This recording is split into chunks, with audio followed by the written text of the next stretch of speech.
सागर बंगला सरकारी है। कोई भी सरकारी काम के लिए सागर बंगले में आ सकता है, कोई बाधा नहीं है। हालांकि ये पता नहीं किस निराशा से बोल रहे हैं, किस सहानुभूति की चाह रखते हैं।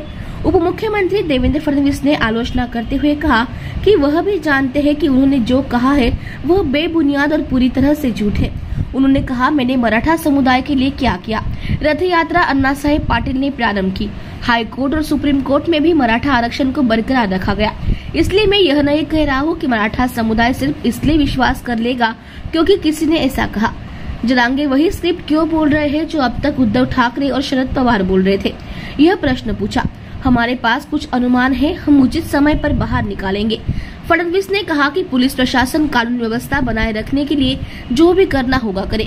इस बीच उप मुख्यमंत्री देवेंद्र फडणवीस ने प्रतिक्रिया व्यक्त करते हुए कहा कि मुख्यमंत्री ने मराठा समुदाय को 10% आरक्षण देकर अपना वादा निभाया। सरकार ने हर जगह मदद की नीति अपनाई है। उन्होंने कहा कि राज्य में निवेश भी आ रहे हैं। पोलीस आणि गृह विभाग आहे जे कायदा सुव्यवस्था राखण्यासाठी जे काही करायचं ते करेल। आणि फडणवीस साहेबांनी त्यांच्यावर कारवाई होणार का आणि फडणवीस साहेबांचं मत त्याबाबत काय आहे? सर, अजून त्याला दोन एक प्रश्न आहे माझा की एक आरोप त्यांनी केला की सलाईन मध्ये इंग्लिश देऊन मारण्याचा प्रयत्न आहे। फडणवीस दिलं आणि तुम्ही त्यांच्यावर कारवाई करायला पाहिजे होती। ज्या पद्धतीने ते वाद गेले आणि जरांगे पाटील हे काय एकमेव मराठ्यांचे नेते नाहीयेत असं आम्ही मानतो आणि जनताही मानते। तुम्ही त्यांच्यावर विश्वास ठेवत इतक्या वेळ त्यांना सांभाळून घेत नाही, तुमची चूक आहे आणि तुम्ही त्यांच्यावर आताच कारवाई करणार का हे सांगा। पहिल्यांदा तर सागर बंगला सरकारी आहे।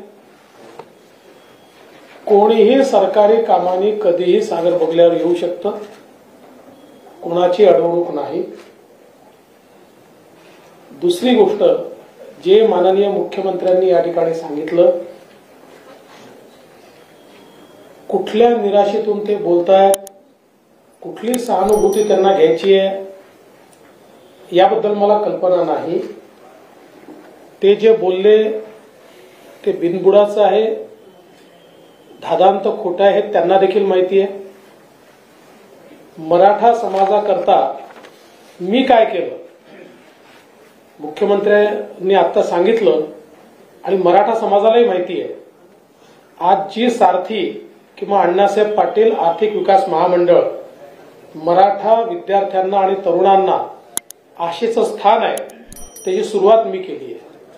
त्याच्या सगळ्या योजनांची सुरुवात मी केली आहे आणि त्याच्यानंतर माननीय मुख्यमंत्री महोदयांनी त्या सगळ्या योजना अधिक सुदृढ केल्या आहेत, त्या योजनांमध्ये वाढ केलेली आहे। मराठा आरक्षण मी हायकोर्टात देखील टिकवलं, जोपर्यंत मी मुख्यमंत्री होतो सुप्रीम कोर्टात देखील टिकवलं। माझं मुख्यमंत्रीपद गेल्यानंतर जे मुख्यमंत्री आले होते आणि त्यांच्यासोबत जे काही ज्यांना जबाबदाऱ्या दिल्या होत्या, जे काही असेल, पण ते सुप्रीम कोर्टामध्ये ते मुख्यमंत्री हे आरक्षण टिकवू शकले नाहीत, हे देखील आपण सगळ्यांनी स्पष्टपणे बघितलेलं आहे। त्यामुळे कोणाच्या म्हणण्याने मराठा समाज त्या गोष्टीवर विश्वास ठेवेल असं मानणाऱ्यांपैकी मी नाही।